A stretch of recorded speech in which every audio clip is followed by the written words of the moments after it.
What is going on, Pats Nation? You guys already know who it is. Patriots Global here, back with another video continuing this 2022 analysis on each pick for the Patriots draft class. Of course, if you guys want to check out all the additions that the Patriots made from rounds 1 to 7, I am doing an analysis on each and every single one of them. So far, we've gotten through most of this class. We've gotten through the first, second, third, fourth round. They obviously didn't make a fifth, and now we are on here into the sixth. I will be making a playlist, of course, for this entire draft class, so you guys can check out each and every single draft pick and the analysis that the Patriots made on those guys. And I will be doing an overall video on the Patriots UDFAs, my thoughts, and if the Patriots got any steals. But in this one, New England goes running back again in the 6th round with pick 183 overall with Kevin Harris, another Harris in the Patriots backfield, running back from South Carolina. Didn't see this one coming. Did not see this one coming at all. I like the fact that the Patriots went with Pierre Strong. I actually really like Pierre Strong. If you haven't checked out my video on him, definitely check that out. They got their running back in the 4th round. They did not need to double dip at running back. You look at the depth the Patriots currently have at running back, and unfortunately, a guy or two we like, they're going to get cut. That's just the name of the game. Damian Harris is your lead back. Then you have Ramondre Stevenson. You have James White. Pierre Strong, who you drafted in the 4th. He's definitely not going anywhere.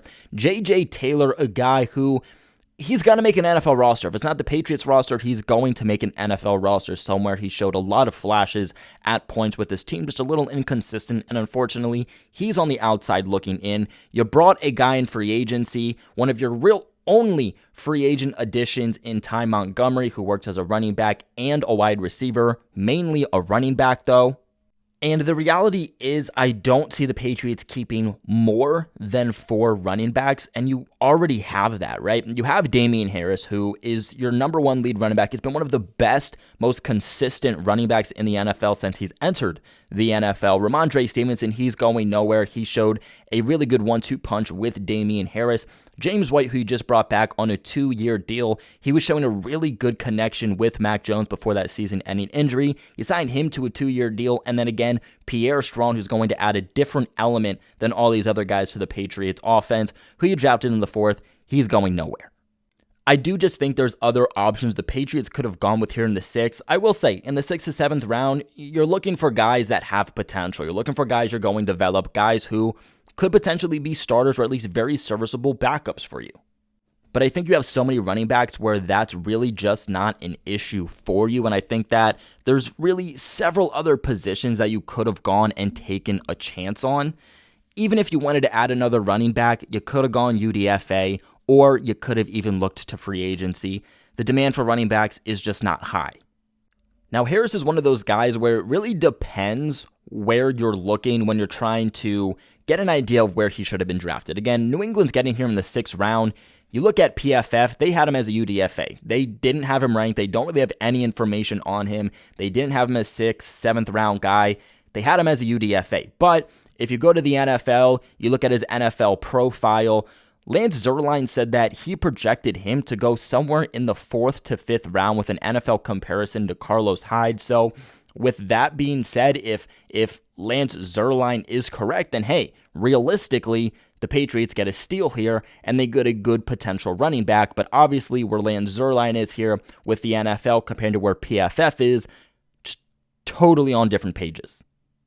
Now, the NFL also did give him a 6.16 prospect grade. Essentially, what that means is that they have him being a good backup with potential to become a starter at some point. Now, build-wise, 221 pounds, pretty decent build with 5'10 height. Patriots love going with these 5-foot running backs. Unfortunately, we don't have a 40-yard dash time for him, but a bench press of 21, a vertical jump of 38.5, and a broad jump of 126.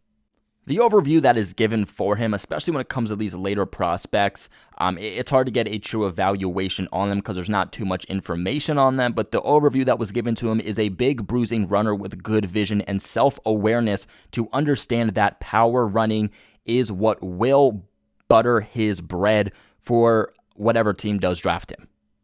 They also said that his 2021 productivity fell off from 2020 due to part of his health issues. That is also part of why he could have dropped in this draft. If it comes to health issues, it comes to injury issues. We saw with a guy like Jameson Williams, like, you are going to drop. We even saw that with a guy like Nakobe Dean. Now, his numbers also don't necessarily pop off the board. One, because he did share carries. He wasn't the lead back. It was really a running back by committee. And South Carolina, they didn't have a great offensive line. It was pretty average, especially when it came to run blocking. Now, his game is going to be your classic Bill Belichick running back. He's a guy who creates for himself with contact and tackle breaking talent, but he typically drops and finishes his run against an open field tackler rather than trying to avoid him and, picking up more yardage down the field.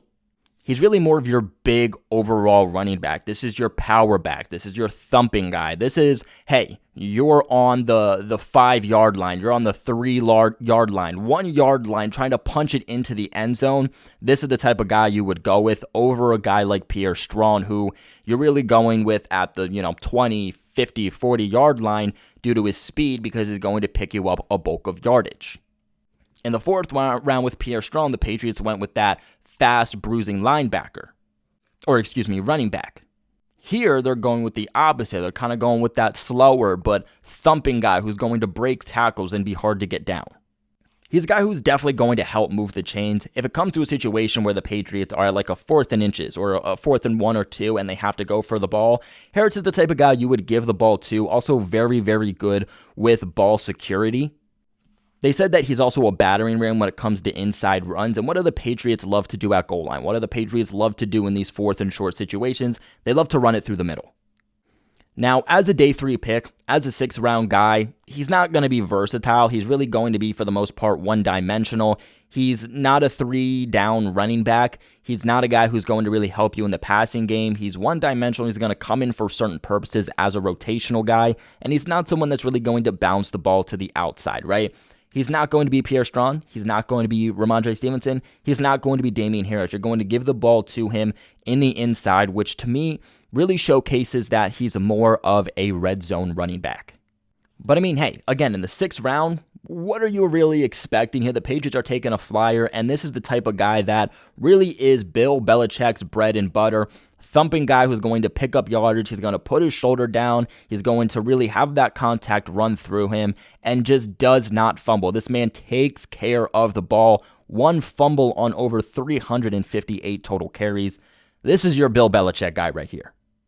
Now, real quick, I do want to give a shout out to the sponsors of this video, betonline.ag. Our partners at BetOnline continue to be the #1 source for all of your betting needs and sports info. Find all the latest sports developments, including updated odds on the playoffs, fights, and even next season's futures. And don't forget that baseball is back and the start of the Major League Baseball season is finally here. And BetOnline is your continued source for all your sports wagering needs, including live betting and your favorite Vegas casino and poker games. It's super easy to get started, so head to their website or use your mobile device today and use our promo code to join.